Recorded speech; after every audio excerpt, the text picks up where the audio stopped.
नमस्कार, आप देख रहे हैं खबर इंडिया न्यूज और मैं हूं आपके साथ खुशी। आइए नजर डालते हैं आज की बड़ी खबर पर। नेताजी सुभाष चंद्र बोस की पहेली और उनके लापता होने का रहस्य। महान स्वतंत्रता संग्राम सेनानी सुभाष चंद्र बोस बड़े रहस्यमय व्यक्ति थे। उनमें अपने जीवन काल में एक संप्रभु भारत को देखने का उत्साह और जुनून था। वह स्वतंत्रता आंदोलन के महान नेताओं में शुमार थे और नेताजी कहलाए, मगर उनकी मृत्यु भी उतनी ही उलझन का विषय रही। कहा जाता है कि 18 अगस्त 1945 को नेताजी 3rd डिग्री बर्न के शिकार हो गए थे, जब उनका विमान ताइवान के ताइपे में उड़ान भरते समय दुर्घटनाग्रस्त हो गया था, जो उस समय जापान के कब्जे में था।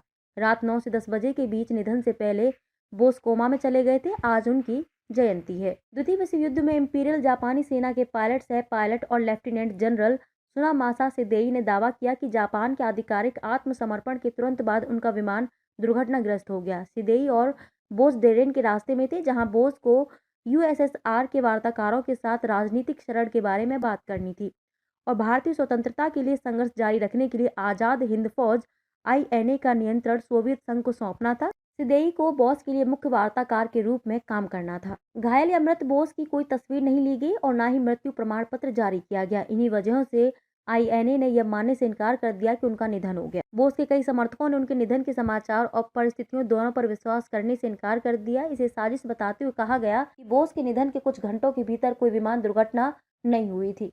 नेताजी के बारे में कुछ मिथक आज भी कायम है। बोस के चीफ ऑफ स्टाफ कर्नल हबीब उर रहमान, जो उस दुर्भाग्यपूर्ण उड़ान में उनके साथ थे, वे बच गए। उन्होंने एक दशक बाद बोस के निधन पर गठित एक जांच आयोग में गवाही। कहा जाता है कि बोस की अस्थियां टोक्यो के रेंकोजी मंदिर में रखी हुई हैं। 1940 के बाद से जब वे कलकत्ता में हाउस अरेस्ट से बच गए थे, तो उनके ठिकाने के बारे में अफवाहें बढ़ी। 1941 में जब वे जर्मनी में दिखाई दिए, तो उनके और उनकी व्यस्तताओं के बारे में तरह तरह की अटकलें रही। उनको लेकर अटकलों और रहस्यों का सिलसिला विमान हादसे के बाद भी जारी रहा। विमान हादसे के बाद भी लंबे समय तक उनके जिंदा रहने की अफवाहें रह रहकर उड़ती रहीं। सन 1950 के दशक में कहानियां सामने आने लगी कि बोस तपस्वी बन गए थे। इतिहासकार लियोनार्ड ए गॉर्डन ने 1960 के दशक में इसे मिथक बताया था। हालांकि बोस के कुछ सहयोगियों ने सुभाषवादी जनता का गठन किया, जो इस कथा को बढ़ावा देने वाला एक संगठन था कि बोस उत्तर बंगाल के शॉलमारी स्थित एक अभयारण्य में चले गए थे। कुछ रिपोर्ट स्पष्ट रूप से नेताजी की मृत्यु को स्थापित करती हैं। कहा गया कि मित्सुबिशी के 21 बमर्शक विमान जिस पर ये सवार थे, ताइपे में उड़ान भरने के तुरंत बाद दुर्घटनाग्रस्त हो गया था। भारत सरकार ने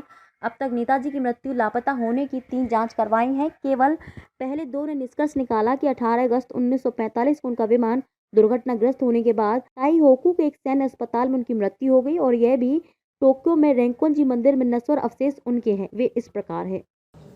खबरों में अब तक के लिए बस इतना ही।